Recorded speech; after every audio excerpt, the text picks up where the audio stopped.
Bonjour, bonsoir à tous. Petit aparté sur le panafricanisme hors sol. Alors, je pense pas que ce soit nécessaire que je vous définisse ce que c'est. Je pense que vous voyez à peu près ce que c'est, hein, l'idée d'idéaliser l'Afrique sans jamais y mettre les pieds. Et encore, quand on y met les pieds, il est hors de question d'aller à la campagne. Ce qu'il y a pourtant de plus régénérant, c'est d'aller à la campagne. La conséquence de cette posture idéologique, c'est qu'elle nous conforte dans une vision erronée de l'Afrique, mais surtout, elle nous conforte dans notre procrastination, la procrastination du retour au pays, qu'il soit définitif ou qu'il soit occasionnel, hein. Et quand on dit au pays, c'est l'Afrique, la terre de nos ancêtres, pas forcément le giron qu'a découpé le colon en 1885. Donc la conséquence, ça va être quoi? La conséquence, ça va être des, des frères et sœurs qui deviennent fous, que ce soit de manière douce ou de manière brutale. On a trop de nos frères qui luttent pour trouver un sens à leur vie.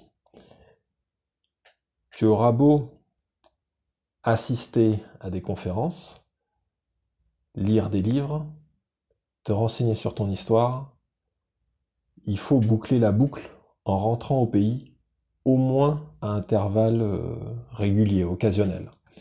Et surtout aller à la campagne. Cette substance qui te permet de boucler la boucle, tu ne pourras pas la trouver ailleurs.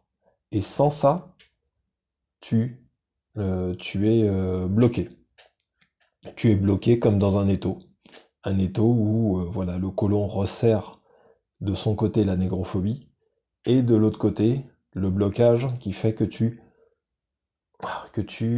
comment on dit, procrastines systématiquement le retour au pays. Bon, quand je dis tu, hein, je te parle pas à toi qui m'écoutes, parce que je me doute bien que tu n'es pas dans cette situation, mais je parle de trop de nos frères qui sont dans cette situation justement et auprès desquels il faut faire ce travail de prévention, de sensibilisation, en sachant que les symptômes de la folie, une fois qu'ils commencent à apparaître, il est déjà trop tard.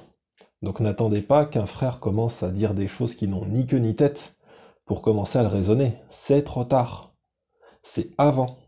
C'est avant qu'il sera réceptif. Mais dès lors où il a décidé de partir en sucette, c'est fini. Il ou elle, hein, bien sûr. Hein.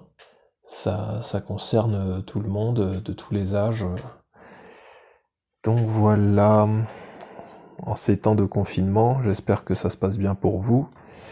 Prenez soin de vous et je vous dis à bientôt.